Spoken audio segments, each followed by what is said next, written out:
Bismillahirrahmanirrahim. Assalamualaikum warahmatullahi wabarakatuh. Saudara, kali ini kita akan membahas tentang sifat-sifat dari senyawa kompleks. Tidak mesti unsur transisi atom pusatnya ya, tapi pada senyawa kompleks. Meskipun sebagian besar senyawa koordinasi itu adalah atom pusatnya berupa logam transisi. Apa sifat yang akan dibahas di sini, yaitu tentang warna pada senyawa kompleks, kemudian sifat kemagnetan pada senyawa kompleks. Gitu ya. Oke, dua sifat ini sangat berkaitan dengan atom pusat dan ligannya. Nah, para peneliti berusaha untuk menjelaskan rasionalnya seperti apa untuk menjelaskan dua sifat ini. Nah, ada beberapa teori yang sering dipakai. Satu, awalnya biasanya teori ikatan valensi. Kalau ikatan valensi sama seperti yang sudah saya jelaskan dulu, yaitu asumsinya adalah ikatan kovalen koordinasi. Jadi atom pusat punya orbital yang masih kosong, kemudian ada ligan yang punya pasangan elektron bebas menyumbangkan pasangan elektronnya atau mendonorkan pasangan elektronnya. Kemudian digunakan bersama-sama. Jadi ada tumpang tindih orbital ya. Ada tumpang tindih elektron valensi di orbital atomnya. Seperti itu asumsi dari teori ikatan valensi. Tetapi teori itu belum cukup baik untuk menjelaskan tentang dua sifat ini. Nah, para peneliti berusaha menjelaskan dengan teori baru lagi. Banyak teori yang untuk menjelaskan ini, tetapi yang paling banyak sering dibahas adalah teori medan kristal, dan itu yang akan kita bahas pada pertemuan kali ini. Gitu ya. Pada semester ini saudara kan juga dapat kuliah kimia praktikum kimia logam non-logam ya. Saudara sudah latihan buat senyawa koordinasi ya. Ni NH3 6 kali, Cl2 kalau nggak salah. Kemudian saudara juga sudah buktikan tentang kekuatan medan kristal gitu kan ya. Nah, teori medan kristal, teori medan kekuatan medan ligan, maaf yang saudara praktikumkan. Nah, teori medan kristal ini adalah teori dasar untuk menerangkan tadi yang saudara sudah praktekkan di praktikum kimia logam non-logam. Apa perbedaan mendasar teori ini dengan teori sebelumnya? Kalau sebelumnya itu ikatannya dianggap sebagai ikatan kovalen, maka menurut teori medan kristal, asumsinya adalah ikatan ionik. Ikatan ionik antara ligan dengan atom pusatnya. Skala ikatan ionik, jadi ada interaksi elektrostatik. Nah, seperti apa interaksinya nanti akan kita lihat. Nah, pada teori medan kristal ini difokuskan pada orbital D dari atom pusatnya. Seperti itu ya. Orbital D dari atom pusatnya. Nah, kita lihat orbital D. Nah, kita tahu orbital D itu punya 5 suborbital yang terdiri dari dE kuadrat min Y kuadrat, dZ kuadrat, dXY, dXZ, dan dYZ. Oke, ini untuk saudara lebih mudah mengingatnya, mau pakai cara ini atau cara yang kedua. Cara yang pertama ini, orbital dx kuadrat min Y kuadrat. Maka ini daun semangginya atau loopingnya ini berarti tepat di sumbu X dan tepat di sumbu Y. Itu ya. Kalau dz kuadrat berarti loopingnya atau daun semangginya ini tepat di sumbu Z. Gitu ya. Nah, atau cara yang kedua seperti ini, dxy berarti loopingnya atau daun semangginya itu berada di antara sumbu X dan sumbu Z. Y, maaf ya. Sumbu X dan sumbu Y. Ini di sini dan satu lagi di sini. dxy berarti antara sumbu X dengan sumbu Z. dz berarti loopingnya di antara sumbu Y dengan Z. Ingat di sininya tidak tepat di sumbu ya, tidak ada yang tepat di sumbu, tapi di antara sumbu yang ini tertulis di subskrip dari orbital D-nya. Gitu ya. Itu untuk mempermudah itu. Nah, ini difokuskan pada orbital D. gitu ya. Orbital D kan kalau kita gambarkan ada 5 orbital, itu tingkat energinya sejajar ya, sama semua, atau istilahnya degenerate gitu ya. Degenerate seperti itu. Oke, tingkat energinya sama, artinya seperti itu. Kemudian kita lanjutkan. Tadi asumsinya adalah ikatan ionik. Pada teori medan kristal, asumsinya ikatan ionik, ada interaksi elektrostatik. Apa interaksi elektrostatiknya? Ada dua hal di sini. Yang pertama, elektrostatiknya itu berupa gaya tarik-menarik antara ion logam dengan ligan. Ion logam itu berarti dia dianggap bermuatan positif ya, Fe2+, Cu2+, Fe3+, gitu kan ya, muatannya positif. Kation logam, gitu ya, kation logam, muatannya positif dengan ligan. Ligan ini dianggap bisa berupa anion atau bisa berupa dipol. Gitu ya.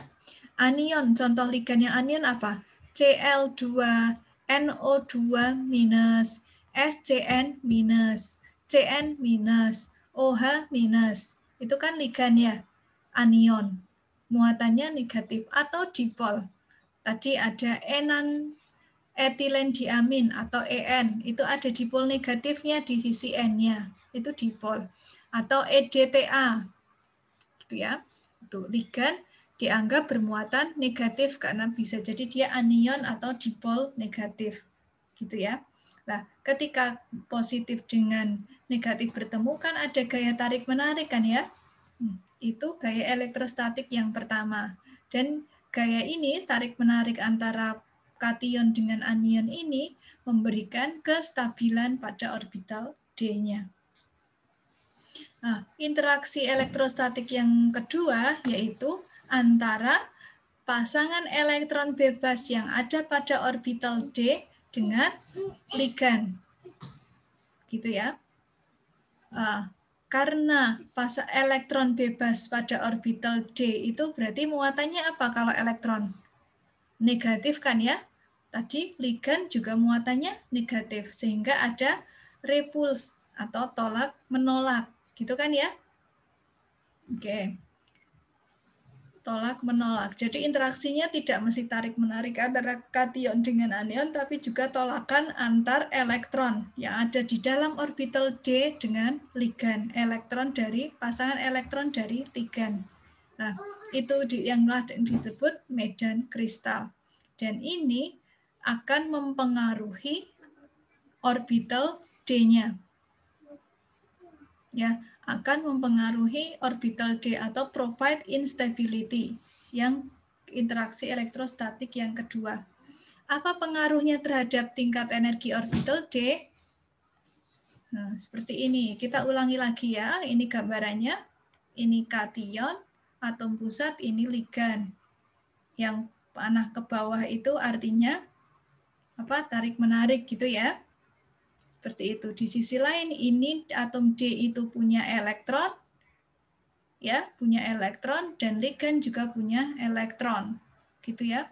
Itu provide instability atau increase D orbital potensial energi. Jadi kurang stabilnya kenapa? Karena tingkat energi orbital D-nya itu meningkat. Seperti kita ketahui, energi potensial itu yang pada senyawa yang stabil itu adalah memiliki tingkat energi potensial paling rendah.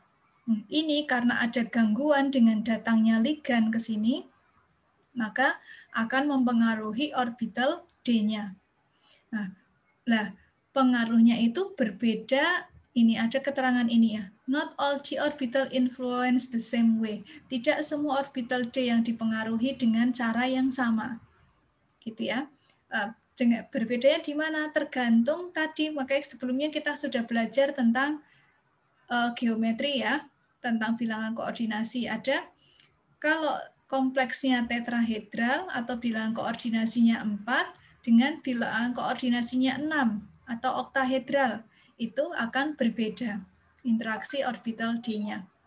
Oke. Sekarang kita lihat ini orbital D awalnya sama atau degenerate ya. Ini awalnya orbital D dalam keadaan ion logam terisolasi sendirian, misalkan Fe3+. Tingkat orbital D-nya kan sama seperti ini ya. Dan tingkat energinya rendah. Kita lihat ini, semakin ke atas semakin naik ya. Ini, semakin ke atas tingkat energinya semakin tinggi. Gitu ya. Awalnya tingkat energinya ini sama. Gitu ya. Ini ketika belum ada ligan. Orbital D saja. Kemudian datanglah ligan.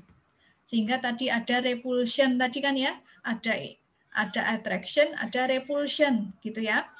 Ya, yang attraction itu meningkatkan kestabilan, tetapi yang repulsion itu menyebabkan tingkat energi orbital D-nya menjadi lebih tinggi atau kurang stabil dibandingkan keadaan sebelumnya. Oke.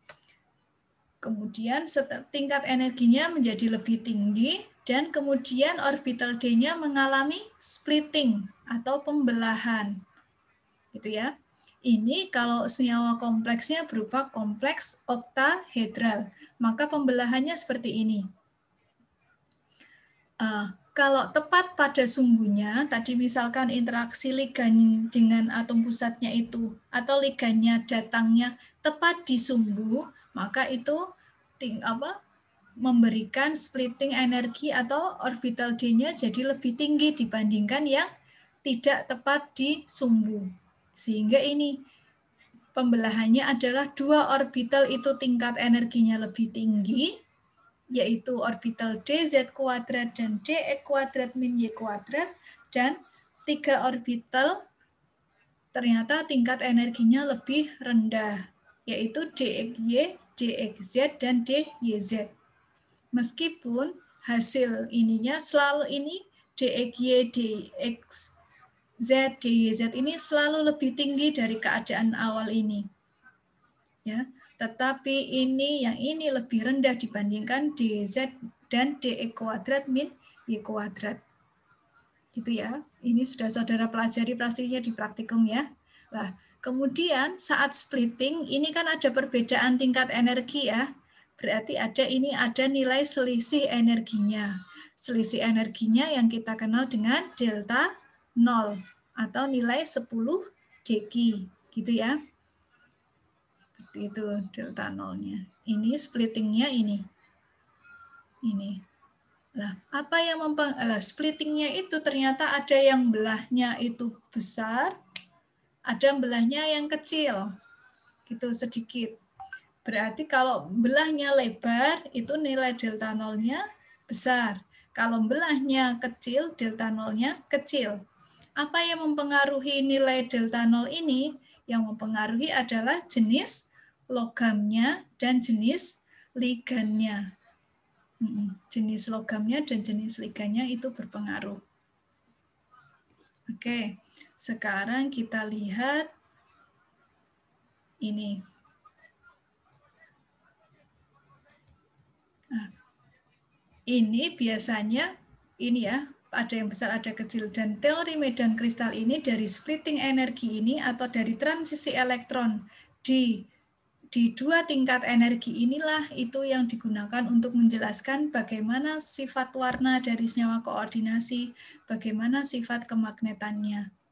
Seperti itu, ya.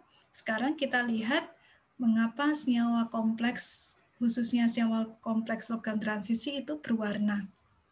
Oke, kita lihat itu warna. Apa itu warna? Gitu ya. Warna itu adalah gelombang elektromagnetik, respon dari gelombang elektromagnetik sebenarnya ya. Dan warna yang kita bisa melihat warna karena sinarnya itu berada pada panjang gelombang sinar tampak, yaitu 400 hingga 700 nanometer. Ini ya. Karena berada pada panjang gelombang sinar tampak. Semua warna kan awalnya merah, putih ya. Putih, kemudian melewati prisma, kemudian dia berpendar menjadi Magico Hibiniu. Inilah yang kita lihat dengan spektrum sinar tampak. Makanya untuk mengukurnya pakai alat spektrofotometer. Ini ada nilainya, ini tuh merah ini 700 nanometer, ini 400 nanometer. Tetapi yang 400 ini higher energy, energinya lebih tinggi. Ini sesuai dengan rumusan Planck, E sama dengan H kali C per lambda. Jadi E itu berbanding terbalik dengan panjang gelombang. Untuk memudah mengingatnya, kita ingat si kompor dengan api biru. Itu airnya, kalau kita masak di situ, masakannya lebih cepat matang dibandingkan kalau kompornya apinya warnanya merah. Karena energinya lebih tinggi. Kalau energinya lebih tinggi, panjang gelombangnya lebih rendah. Oke, ini mengapa kita bisa lihat warna tadi ya, ada sumber cahaya, polikromatis, kemudian dibuat monokromatis, melewati prisma, Michiko Hibuniu, melewati celah jadi sinar monokromatis, ditangkap detektor. Ini prinsip alat spektrofotometer seperti itu. Kemudian, warna yang kita bisa amati sebenarnya adalah warna yang diteruskan. Ya, jadi kalau sinar putihnya itu mengenai prisma, ada yang diserap, diabsorb, ada yang diteruskan atau ditransmisikan. Kalau yang diabsorb itu warna oranye, yang akan kita lihat adalah warna biru. Kalau kita melihatnya warna hijau, sebenarnya warna yang diabsorb adalah warna merah. Seperti itu ya. Oke. Kemudian tadi percobaannya seperti itu, gitu ya.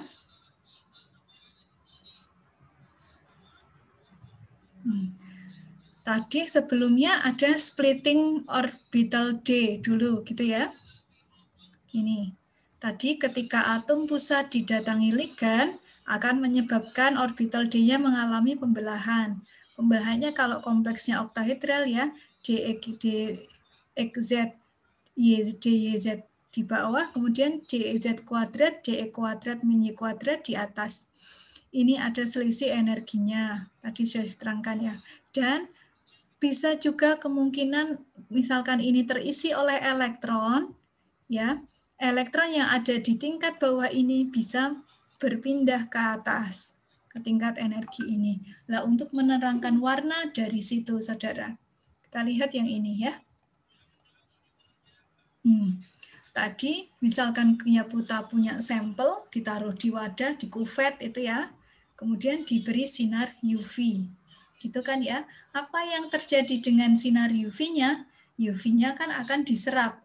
Siapa yang menyerap? Bisa jadi atom, bisa jadi ion, bisa jadi molekul yang ada di sampel kita. Kemudian setelah diserap bagaimana?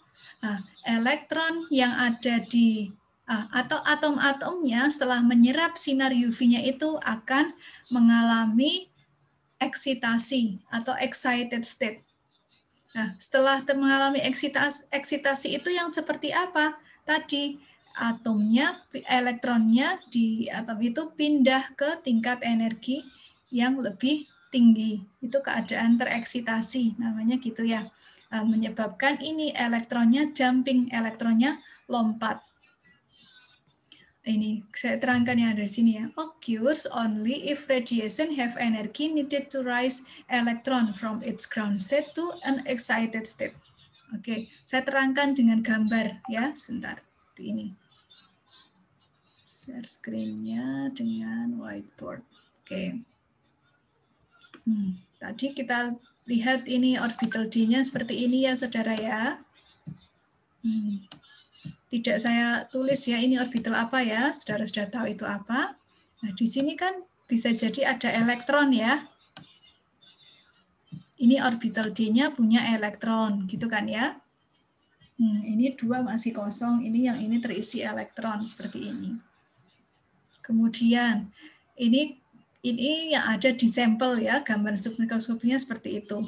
Kemudian, ketika sampel saudara itu diberikan sinar UV atau ini, dan sinar UV itu membawa energi ya, UV visible, UV vis, maka energinya ini akan diserap oleh atom atau ion atau molekul yang di sini. Siapa yang akan diserap energinya? Nah, kemudian setelah menyerap bagaimana? Di dalam atom itu kan ada elektronnya ya. Setelah menyerap energi atomnya atau molekulnya menyerap energi, maka elektron yang ada di tingkat energi yang lebih rendah ini bisa mengalami jumping atau melompat. Nah, ini yang disebut dengan keadaan tereksitasi. Ini tereksitasi. Ini elektron yang tereksitasi itu yang ada di sini. Ini elektron yang ada di sini itu namanya elektron dalam keadaan ground state atau keadaan dasar. Kalau ada elektron yang lompat ke tingkat energi yang lebih tinggi, elektronnya ini kita sebut dengan elektron dalam keadaan tereksitasi. Oke. Sekarang elektron yang ada di tingkat energi yang lebih tinggi ini tidak stabil. Dia akan cenderung turun ke tingkat, sebentar, saya undo ya. Saya tulis gambar dengan tinta yang lain. Elektron yang ada di sini itu tidak stabil, dia cenderung untuk turun lagi ke bawah. Maunya seperti itu, maunya. Karena yang lebih stabil yang tingkat energinya rendah kan. Nah, ketika proses elektron turun ke bawah ini, dia, kan ini tingkat energinya lebih tinggi ya, ini lebih rendah. Berarti dia mengeluarkan energi kan ya. Nah, ketika elektronnya turun dari tingkat tereksitasi ke tingkat ground state, dia akan memancarkan energi. Nah, energi yang dipancarkan inilah yang akan terdeteksi saudara di alat spektrofotometer itu. Nanti akan dideteksi, oh ada perubahan energi di sini, energinya berapa. Tapi kalau di alat spektro, saudara tahunya kan nilai panjang gelombangnya ya. Nilai panjang gelombangnya. Oh, ini ada nilainya, yaitu misalkan ketika ini proses turunnya ini di daerah misalkan 450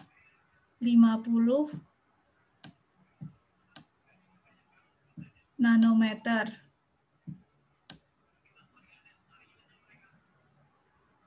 Oke. Makanya inilah warna yang bisa kita lihat karena dia berada di daerah visible. Gitu ya. Itu prosesnya warna pada senyawa koordinasi.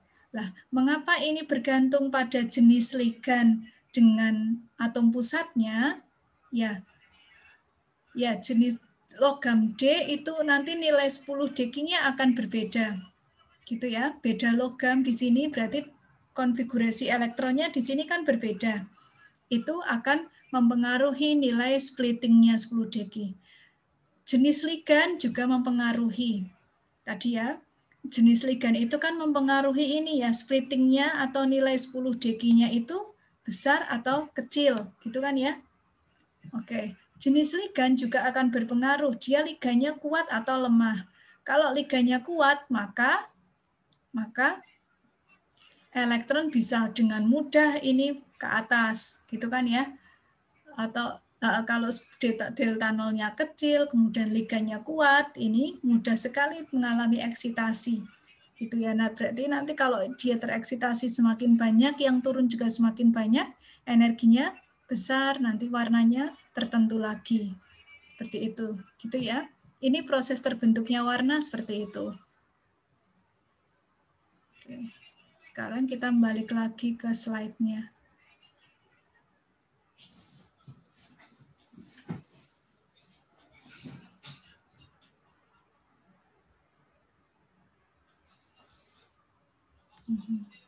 Itu ya, itu saya mau menerangkan tentang elektron jumping dari gambar tadi.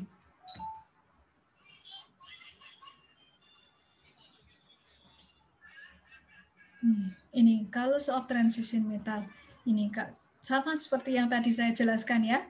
Ini unsur transisi punya orbital ini sinar datang, kemudian ada yang diadsorb itu digunakan oleh elektron untuk berinteraksi.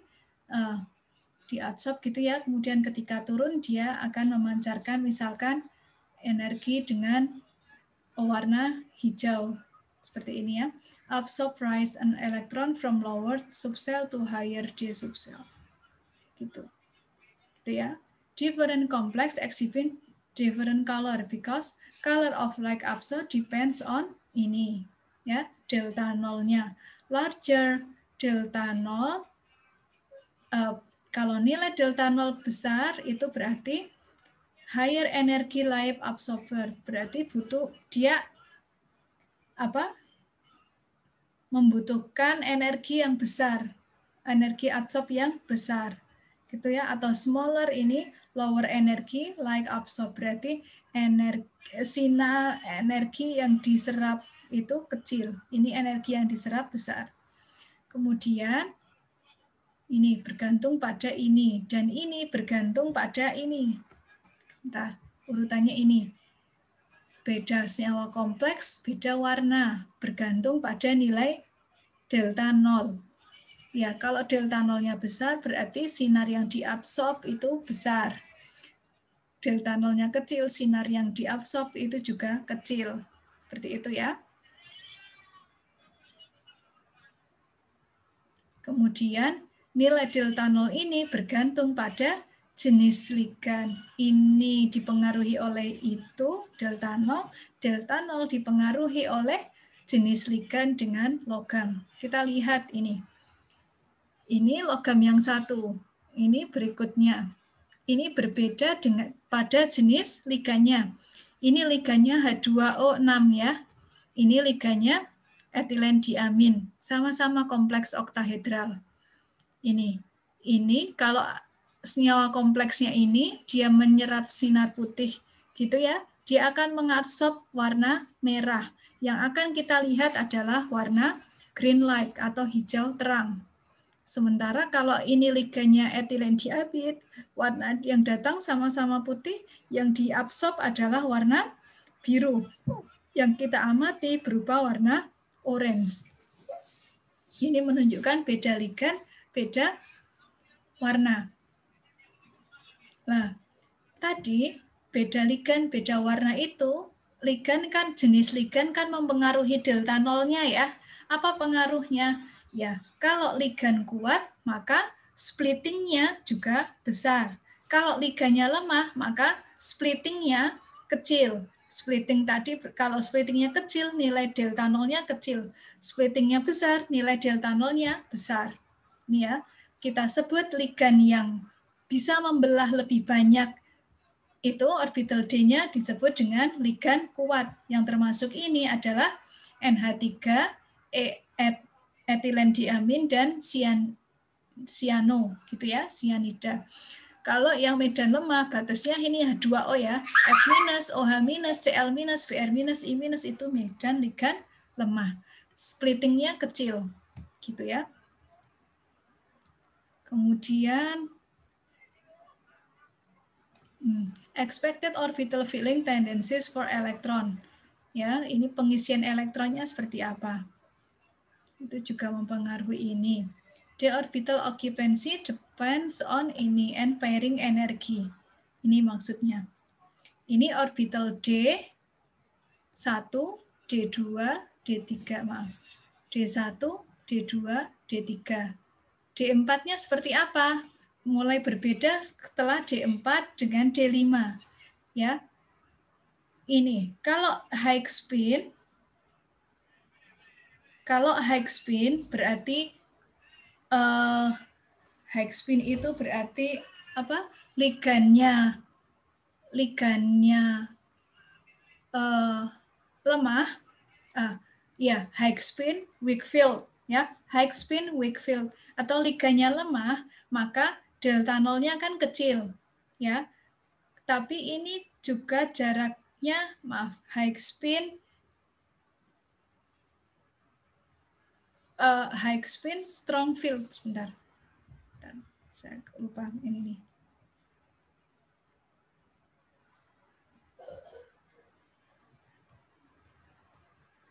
Weak field, benar, oke, benar. Oke, sebentar saya ingat lagi. Ini ya, high spin seperti ini low spin. High spin di sini maksudnya, kita lihat sebelumnya dulu ya. Nah, kok ini?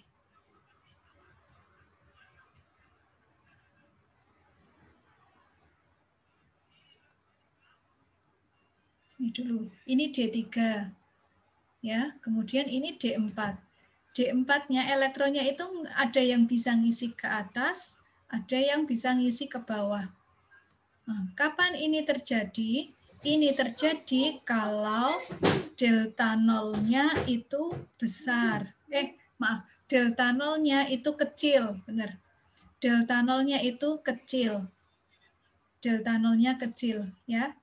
Ini delta nolnya kurang dari P. Delta nolnya kecil, maka dia mengisi yang tingkat energi setingkat di atasnya. Karena selisihnya tidak terlalu besar, maka energi di atasnya ini bisa terisi oleh elektron.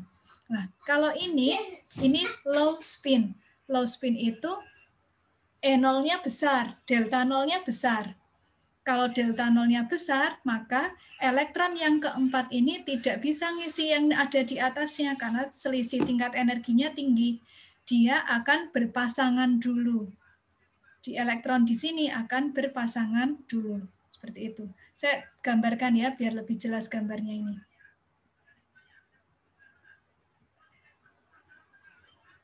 Ini. Kalau yang D tadi sama ini, yang sini, ini clear. Saya clear dulu ya. Enak apa ini save dulu. Terus kemudian clear out drawing. Ini yang tadi, yang low spin dulu.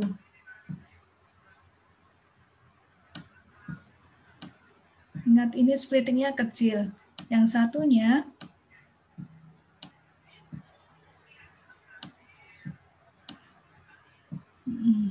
Oke, ini kan tadi sudah terisi elektron ya, 3 elektron. Bagaimana dengan ke elektron keempat?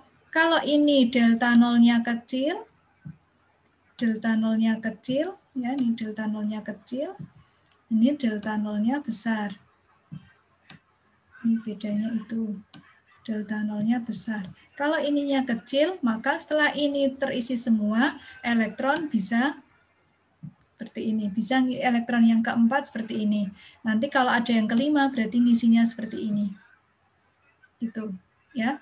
Kalau ini karena ini selisih energinya besar, maka elektron yang keempat tidak bisa ngisi yang sini karena ini terlalu tinggi perbedaan tingkat energinya. Dia akan ngisi yang ini dulu. Nanti kalau ada yang kelima berarti ngisinya ke sini. Kalau ada yang keenam, ngisinya di sini. Kalau ada elektron yang ketujuh, ngisinya di sini, 8 di sini, 9 di sini, 10 baru seperti ini. Tapi kalau ini setelah kelima, keenamnya mana? Baru yang ini berpasangan. Seperti itu. Pengisiannya seperti itu. Nah, tadi ini berarti apa tadi? High spin ya. High spin. Ini high spin. High spin, weak field. Ya, high spin, weak field. Yang ini kebalikannya. Low spin, strong field. High spin ini berarti weak field. Ini kaitannya dengan kekuatan medan ligan ya. Weak, high spin, weak field. Medan lemah. Ini berarti ligan lemah.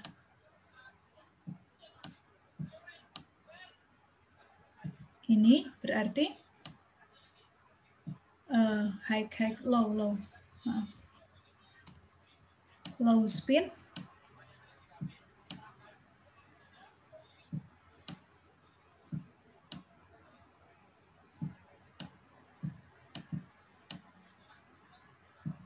Ini strong field.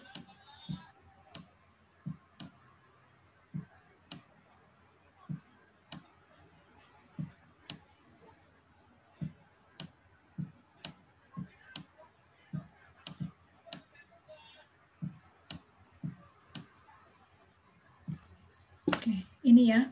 Ini nilai ini bergantung pada ini. Jadi ini bergantung pada nilai jenis logamnya, juga jenis ligannya. Maka ada ligan lemah, ligan kuat. Ya, ligan lemah akan spinnya ini high spin, ya, memberikan delta nolnya kecil. Strong field ini delta nolnya memberikan ini besar. Ini akan berpengaruh terhadap pengisian elektron. Kalau seperti ini misalkan ya, ini saya hapus dulu, ini 1, 2, 3, 4, 5. Ini, yang ini saya hapus. Misalkan sama-sama 5 elektron. Ini sama-sama 5 elektron kan ya. Ini sekarang tentang sifat kemagnetan. Kalau ini weak field, strong field, kalau ini seperti ini, maka sifat ini nggak ada ya, yang ini ya.